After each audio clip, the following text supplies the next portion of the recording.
Welcome back everyone, I'm Bob Miller, bringing you your daily second stimulus check and stimulus package and latest information for Friday, October 23rd. If you're new to the channel, make sure to subscribe to the channel down below and leave a like and a comment. It's greatly appreciated and helps get this video to more viewers like yourself. And also, if you wouldn't mind sharing with your friends and family, because I'm sure they would like to have the most updated information on stimulus check and stimulus package. Here's what else you need to know to get up to speed and on with your day. 1. The debate. The second and final presidential debate was far less chaotic than the first. Maybe it was because new rules allowed muting of candidates' mics when the other was speaking. Or because President Trump's advisors urged him to play it cool during one of the last major events of the election season. Asked about the pandemic, Trump argued the situation could be a lot worse and that the virus is going away despite surging numbers around the country. He also tried to find traction with unsubstantiated and convoluted claims about Biden's son, Hunter Biden, which have failed to manifest into the October surprise many Trump supporters hoped for. Trump also cast Joe Biden as a typical politician who hasn't solved major issues during his decades in office. For his part, Biden talked about moving away from an oil-based economy and increasing the minimum wage.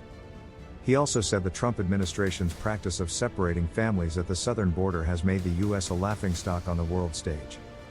With 11 days to go before the election, here's where negotiations on the next stimulus bill stand. 2. Election 2020. Russian hackers are targeting state and local officials and stealing data in a possible attempt to meddle in the election. U.S. national security officials claim.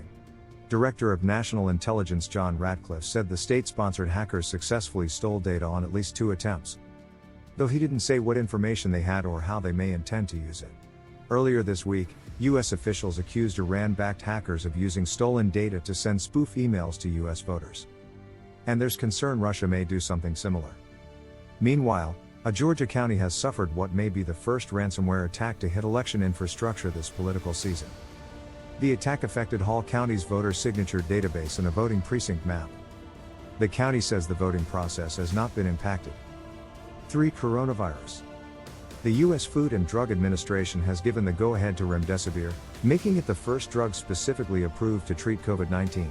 Trials of the antiviral drug have shown it may not have significant benefits for some coronavirus patients, but it's what we have now. Elsewhere on the medical front, a new report from the Center for Infectious Disease Research and Policy reveals the pandemic is causing unacceptable shortages of U.S. drug supplies. The report says shortages have limited 29 of 40 drugs critical for treating COVID-19 patients, including hydroxychloroquine and fentanyl, as well as 67 out of 156 other critical acute drugs. Is the stimulus package in trouble? Here's the latest.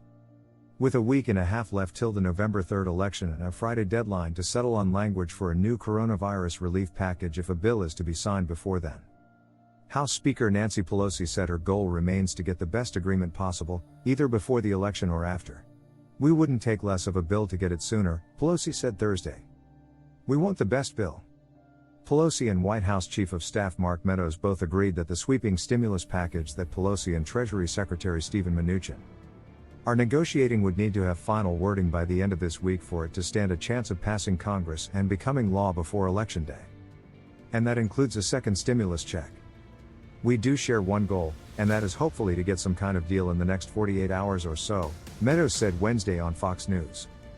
I can tell you that the negotiations have entered a new phase, which is more on the technical side of trying to get the language right if we can agree upon the numbers. Though progress is being made, the tight deadline is compounded by opposition from Senate Republicans and by a legislative process that takes time to turn a proposal into a law that can be voted on in both chambers of Congress. I'm pretty happy. I think we have a prospect for an agreement.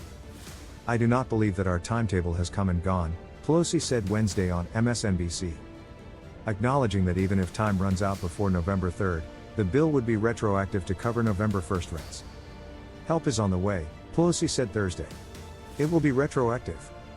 Even if Pelosi pushed a vote through the House of Representatives in time, Senate Majority Leader Mitch McConnell could hold the vote until after the election, or rally fellow Senate Republicans to block it or vote it down. There are some Republican senators who might vote for it anyway. No one is going to get everything they want here, and from my perspective, that means the bill on this is probably going to be higher than I want it to be. And I'm very uncomfortable with that, Senator Marco Rubio, a Republican from Florida, said Thursday on CNBC's Squawk Box. I think the price of not doing something is even higher. So as long as it's limited in some way, as long as it's not crazy, yes, I'm willing to be flexible about it because I think it's that important, Rubio added. And during Thursday's presidential debate, President Donald Trump said he is prepared to get a deal done. We are ready, willing and able to do something. Senate Republicans failed twice this week to advance their own vision of more narrow stimulus bills, after Senate Democrats blocked a $500 billion skinny bill on Wednesday. The same bill that Democrats stopped in September, as well as Tuesday's vote on a $500 billion standalone COVID-19 relief bill benefiting small businesses. These Senate votes have largely been seen as a rebuke of Trump's support for a larger bill. And as a last-ditch effort on the part of Senate Republicans to show voters they're attempting to deliver COVID relief. Before focusing on confirming conservative Judge Amy Coney Barrett to the Supreme Court, according to USA Today. Economists in the highest roles of government have stressed the need for stimulus aid.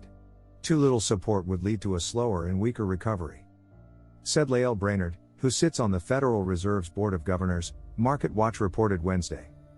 On October 6, the chairman of the Fed, Jerome Powell, made an appeal for more aid, citing greater economic risk in providing too little aid rather than too much.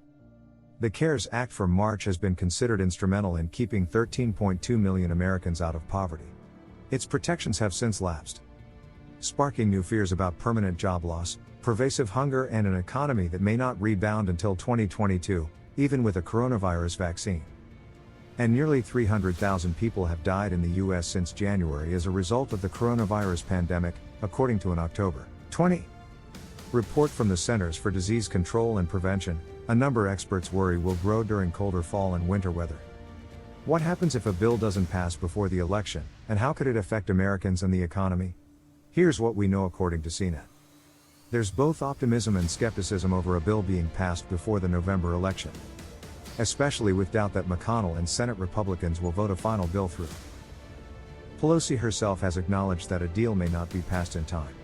I'm optimistic, because even with what Mitch McConnell says, we don't want to do it before the election. But let's keep working so that we can do it after the election, she said October 21st. Goldman Sachs analysts have suggested that depending on the election results, congressional Democrats would have little incentive to pass a scaled-down bill when they could pass a much larger bill in early 2021. Goldman Sachs economist Alec Phillips said, CNBC reported. Here are some possible scenarios. A White House offer is completed in time and passes, in this best-case scenario, a bill passes both chambers of Congress and is signed into law before November 3rd. Stimulus checks and other aid would likely begin to go out within weeks. A White House offer is finalized and fails in the Senate. In this situation, the House could either attempt to pick up the Senate bills, if they pass that chamber, or wait until after the election, and potentially after the January 20th inauguration, to revisit stimulus aid, potentially setting back the clock by months. A White House offer is not finalized in time and talks continue. This scenario is much like above, and would effectively stall a bill earlier than the previous scenario. It's likely that the House would then use this bill as a starting point to push the bill through faster once negotiations revive post-election. Senate bill passes and the House passes as a last-ditch effort, in the event that the Senate's narrow stimulus bill passes that chamber. The House would have the option to take them up. If they passed, Trump would be able to sign them into law or veto them. It would be likely that Congress would take up another stimulus package after the election regardless. Talks stop until after the election results are in. If talks don't yield an actionable bill, negotiations could limp along or stop altogether. However, it's likely they'll restart in some capacity immediately after the election and leading into January.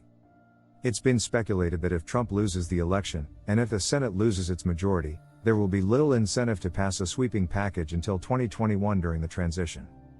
To help visualize when a bill could pass, CNET speculated and come up with 5 possible dates, both before and after the November election. If a bill does pass that includes a direct payment, here's how quickly we think the IRS could send a second stimulus check. What do you make of this? Comment below.